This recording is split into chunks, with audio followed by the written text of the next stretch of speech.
What if Trump did that? I'm Barry Friedman, and this is the state we're in.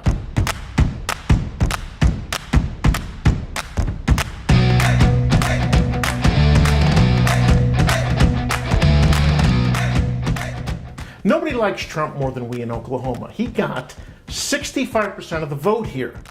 So whenever Trump does something stupid or criminal or insensitive, we'll get back to that in a moment, we typically ask, what if Clinton, what if Obama did that?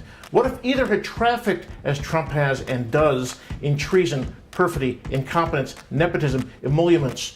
What if either had executed other crimes, big and small, against nature, and the nation brought Scott Pruitt to the EPA, divorced education, cheated on golf, lied about signature promises like the wall, embarrassed themselves in front of world leaders, played footsie with Putin, winked at Nazis, not to mention the endless, incomprehensible, stupid, grammatically challenged, thin-skinned tweeting?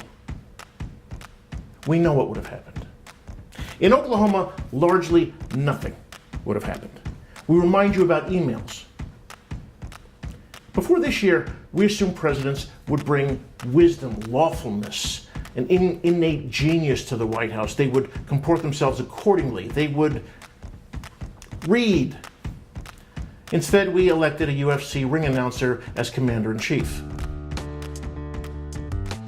Back in 2015, President Obama went to Iowa. While there, he went to see author Marilynne Robinson at Iowa State University. Why? Simply to spend time with someone he admired, a writer. He wanted to talk to her about her books, yes, but also wanted to talk to her about the free flow of ideas, the magic of libraries, all about faith and its limits, about fear and anxiety. He wanted to talk about America.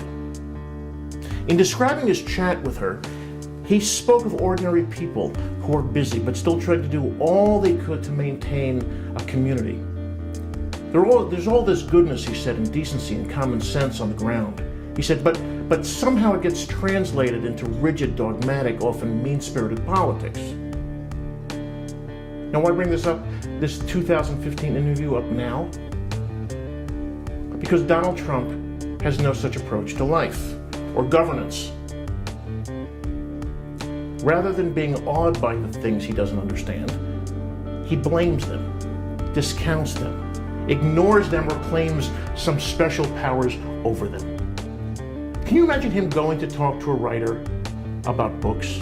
Imagine him with a book and asking about culture and direction and national mood instead of barking about them. Can you imagine him trying to understand, to appreciate, to respect the nearly 66 million people who didn't vote for him? Can you imagine him trying to deconstruct the new 21st century paradigm, not only for himself, but for the nation? Obama was trying to understand those forces in America, many of them dark, deep, those that hate him, that were hanging him in effigy. Okay, we've seen this before. Politics, as John McCain once said, ain't beanbag. But it's also not bringing tiki torch to acetylene doused rags in Virginia either. Trump said this during the campaign to a throng of people, to his supporters. If you getting ready to throw a tomato, knock the crap out of him, would you? Seriously. Okay? Just knock the hell. I promise you, I will pay for the... I promise. Then he said it again. I promise. What was remarkable about Obama's talk with Robinson wasn't so much the insights. There are really no takeaways unless you count decency and humility and respect for art and artists as takeaways.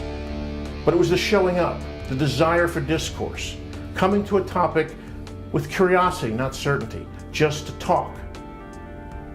When you think about your books, he asked Robinson, and you think about your faith, and you think about your citizenship as an American, when do you feel most optimistic? What makes you think, you know what? This experiment is going to keep going. I feel encouraged.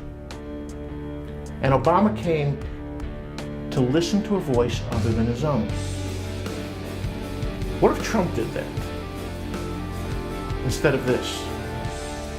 We condemn in the strongest possible terms this egregious display of hatred, bigotry, and violence on many sides.